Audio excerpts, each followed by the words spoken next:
example was the gecko being able to walk on the ceiling.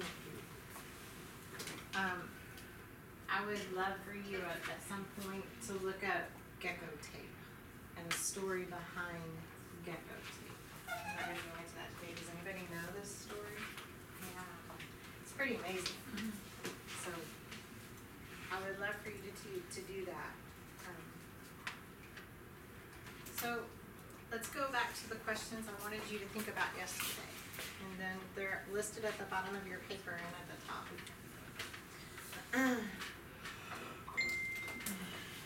So those questions. How does our study of matter that is too small to be seen with our eyes help us understand our world? So, a common misconception that students have, maybe even some adults, solids are solid all the way through and there's no space between the particles in a solid. So, how does understanding that there is this space give us a better understanding of our world? Go ahead and talk to each other. Do you understand what I'm asking you to talk about? Is that a no? Can you clarify? So, on the red blood cell, that structure, did you see it in the video? Yes, the mesh. They showed the red blood cell and then they showed this pattern. This, I think they called it proteins on the outside. And knowing the structure of the red blood cell, could that be helpful information? Could it be something that could help humanity in some way? And we looked at, in the Powers of 10 video, I think they stopped at the fork. And they said, what are these things? And as we develop better tools, is that helpful information for humanity to have? One of the other examples besides the gecko being able to walk on the ceiling in that other video was I'm sorry, I'm drawing a blank. The lotus effect? Yes, the lotus effect, having that ability to, thank you, repel water at the smallest scale possible. So, do you think that this is a helpful technology, and how is it helpful? Is that a little bit more? Go ahead and have a conversation. Technology and their structure. And then there's a repeated structure no matter how large or small. Right, well, like with the red blood cell, we know how the red blood cell are wonderful, durable, and all the different things. We can try to just copy that to create, if we want something that has the same property, we just copy the rules in nature. Right, it's helpful too with the other ones that rise up and not many spaces. My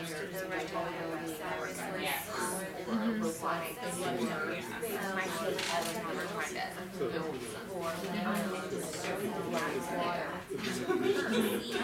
Automatically, they can apply that.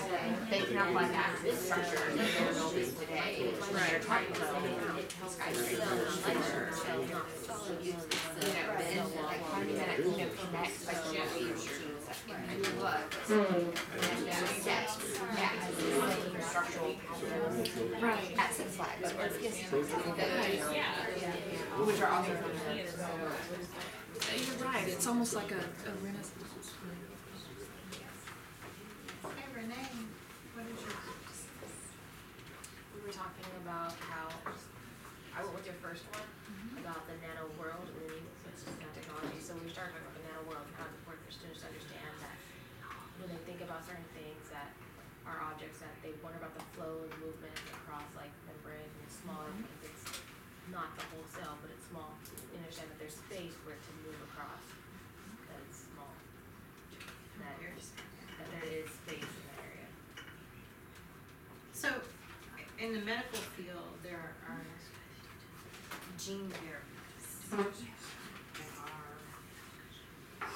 There are robotic deliveries of medicine at the cellular level. there are so many applications. It really is a fascinating field. But we're going to move on now. So, this is your evaluation. We're going to work together to create a model that shows that even if matter cannot be seen, it can take up space.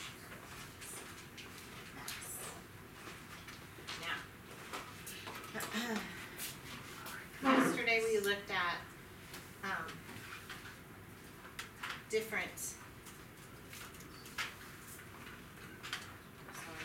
We looked at different examples of matter that I can't see, but I know exists. Do you remember any of those examples from yesterday? Yes. Air. Air doing what? Air moving the leaves of the tree. Because I know there's air. I know there is, but I can't see it. I can't necessarily feel it until it begins to. But I know there's air. Yes. Thunder.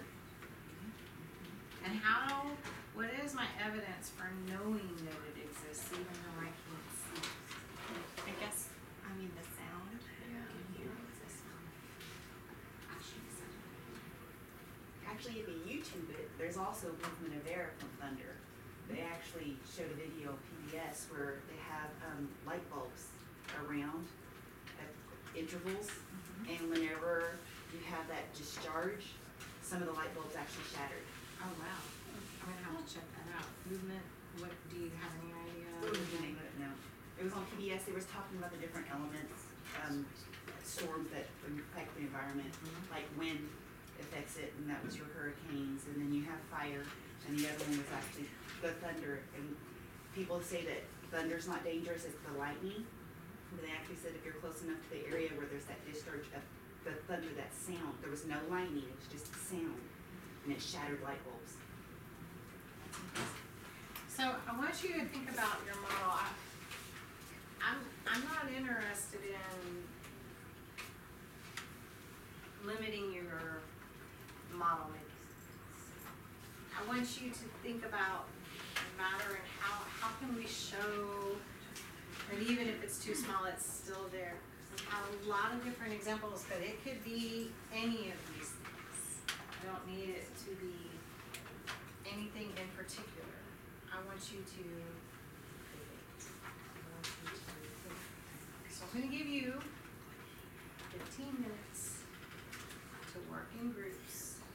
I've shown you some examples of, models that are too small or that show us the effective matter that's too small to be seen on things. So, yeah, start your time now, and I'd like for you to.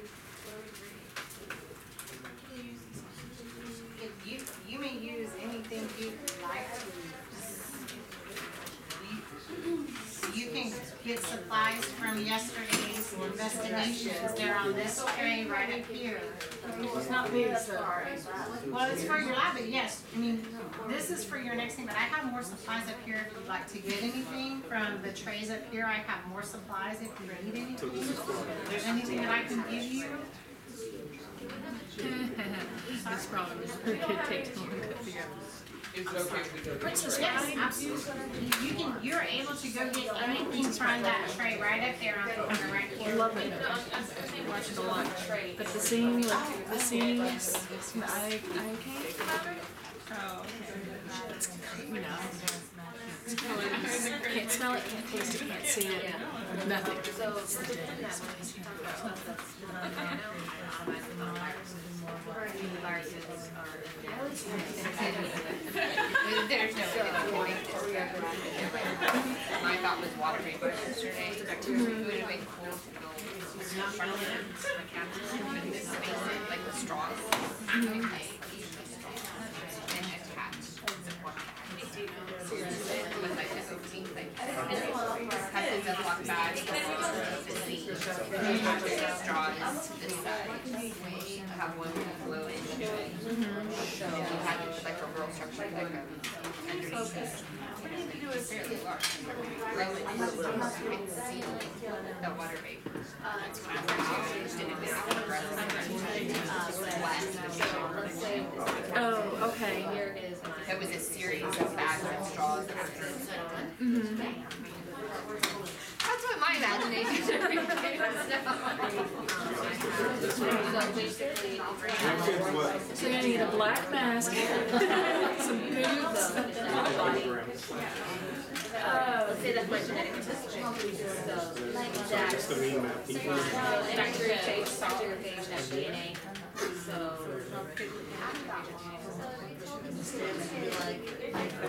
yeah, bacteriobiology. They go to the grade. Is that a model? Oh, I teach 9th grade.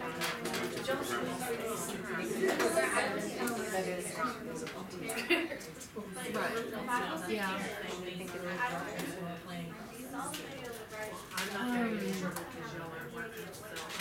It's hard because usually, especially as a teacher, and I know this is what the student think, it's having to go in reverse. Trying to prove, but not proving, show evidence of something that's there that you can't see. So kind of going backwards. This way we're starting with seeing and going, see, you can't see it, but you know it's still there. I'm always thinking of going the other way. Making the unseen see. But finding other ways to show evidence that it's still there. Not making it number one observation that everybody has himself.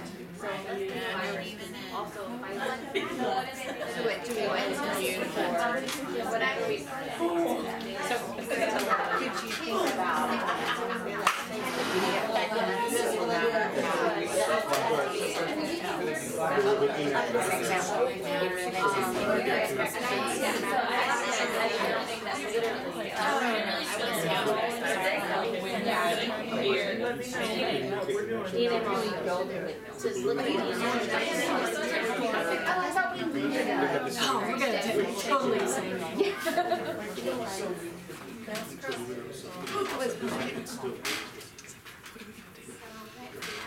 I just want you to understand, I don't expect you to build it unless you have an idea in your head that I could show it this.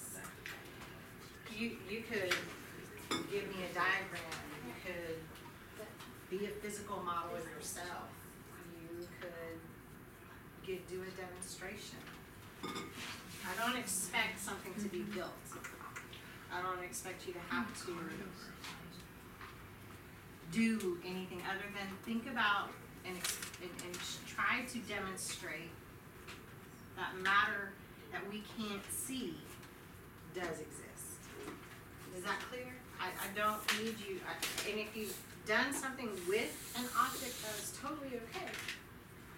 I just want you to think about this idea. Think about how you would model, show, tell, however you would do that.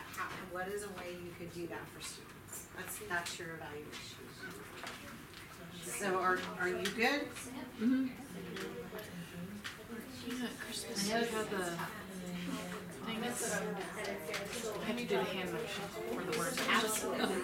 So you could draw a picture, you could show an object you worked with. It looks like a fan, but the one I had, it was angels. And it had little sticks coming from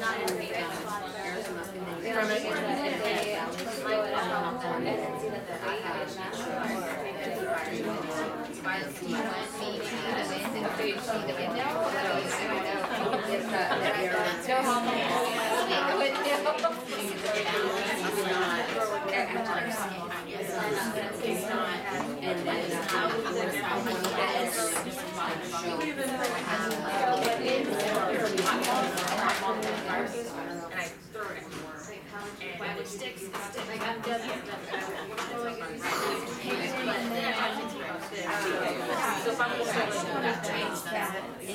it has bells and like the candles at school, right? So the thermal energy heats the air and the air rises and it causes it to spin.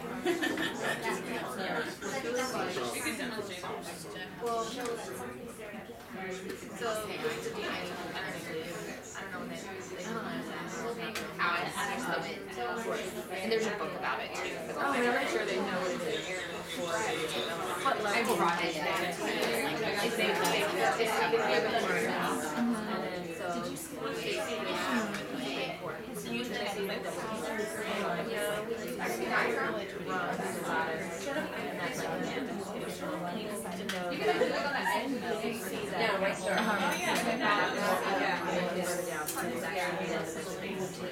These aren't compact.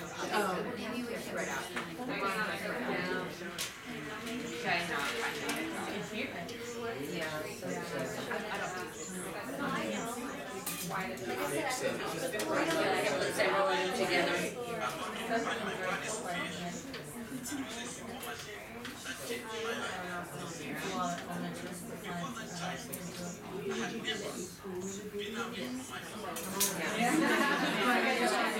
can't start a meeting without 15 to 10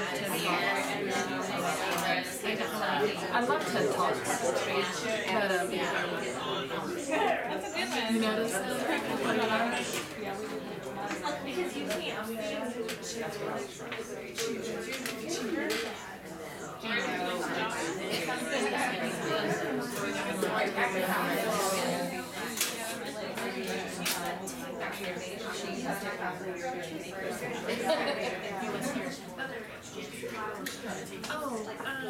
Bacterial age is the most common. And the state of Lishes, that's why. So I know you guys.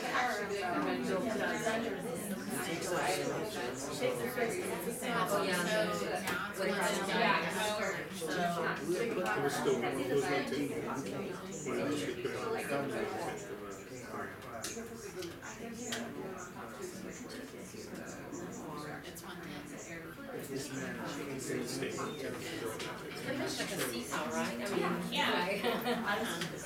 It could be a long, long. Oh, okay. Talking about how to we know, like, we know the start to show up and then we have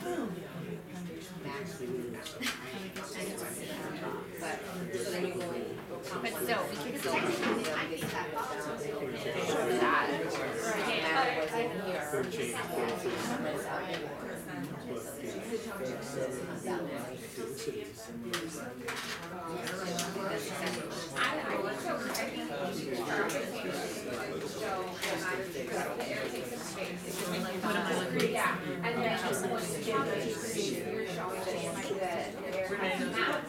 Lots of So basically they are small.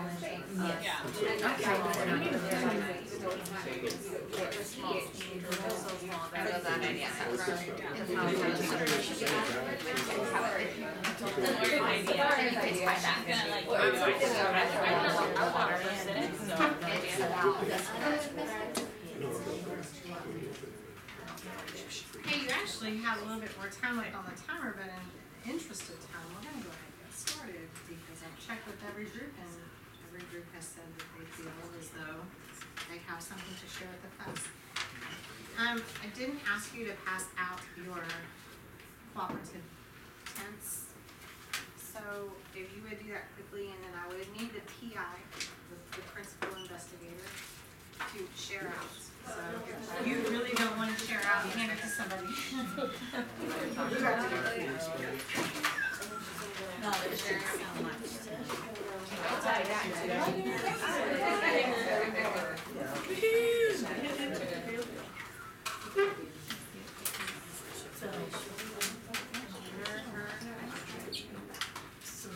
Do I have a principal or investigator in a group who'd like to start? Thank you. Okay, so we talked about blowing up a balloon, and so initially we weighed the balloon on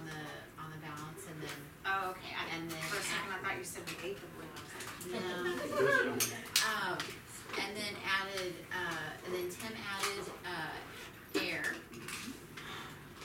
to the balloon, and we were thinking, okay, now we can, measure, the mass of the balloon again and see if there's any change in mass. And there was no change in mass, so then we had the discussion, well, but there's something in the balloon. Which evidence that there's something in it. Because the balloon is bigger compared to the way it was before. Can anybody think of another piece of evidence that allows us to infer that there is definitely something in the balloon? So what about if they were to do it like they put the empty balloon in a bowl of water? Anything about it has matter or space, it's taking up space. They just know that it just takes up space, right, at this level. So they put it in the, well, they blow air in it and they put it and you see the water displace. So you can displace water, displace some type of matter with the balloon that has added weight, yes? Well, I guess, or if we were to ask Tim, Tim knows that the air he was blowing out went somewhere. Went somewhere, somewhere. And because he had the balloon, you know, on his, or his, you know, he's blowing the balloon, there was no, you know, it's not like he was blowing and holding the balloon out here, where the air could have gone somewhere else. He had, you know, so he could explain how the air he was blowing out of his mouth went into the balloon. Is there another group?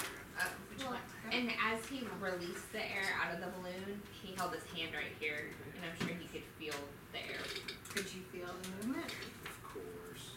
But then even if you like would squeeze it, you hear now hear a sound of the air escape. You know, like if you pinch it tight, it would, the sound would make, or the air would make a sound as it was And this is a escaping. question that I'm asking, is sound and evidence that matter exists? Yeah. I don't know, I'm asking you, what do you think?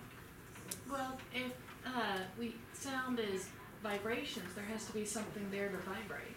So if something is producing sound, something is vibrating, Mm-hmm. so. Something, matter has to be there to vibrate in order for there to be sound. Okay. Because in space, nobody can hear you scream. Is there another group that's ready to go?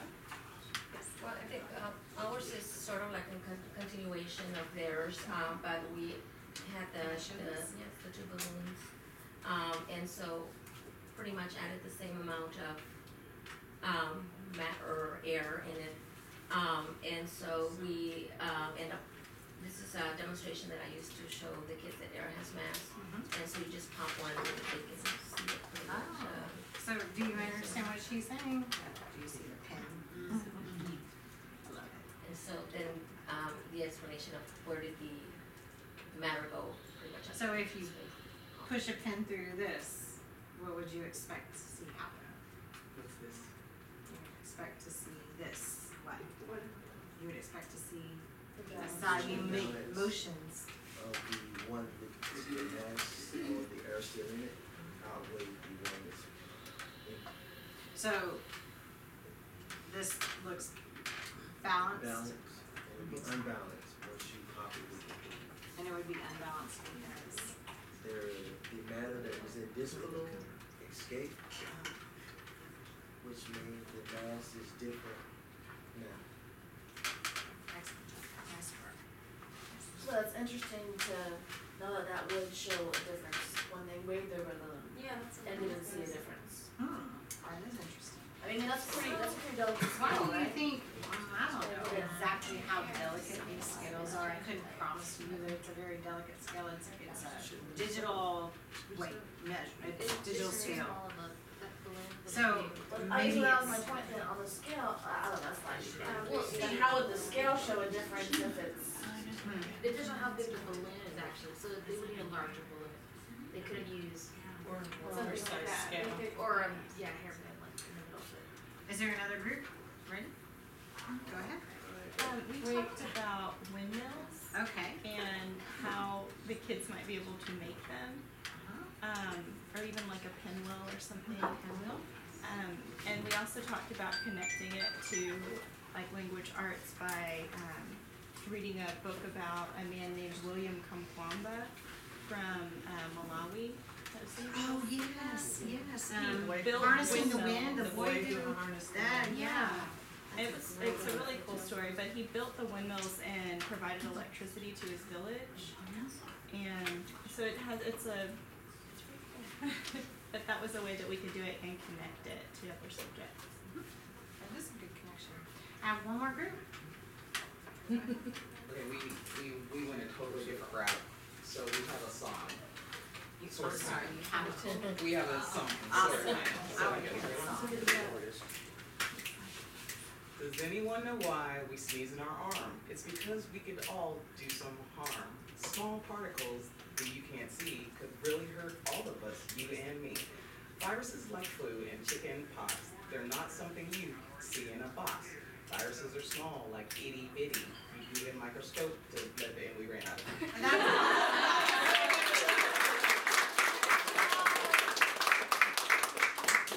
Okay, I have to give you the award. You win. Okay, we're gonna take a break now. So get up, round. Oh, bring it back.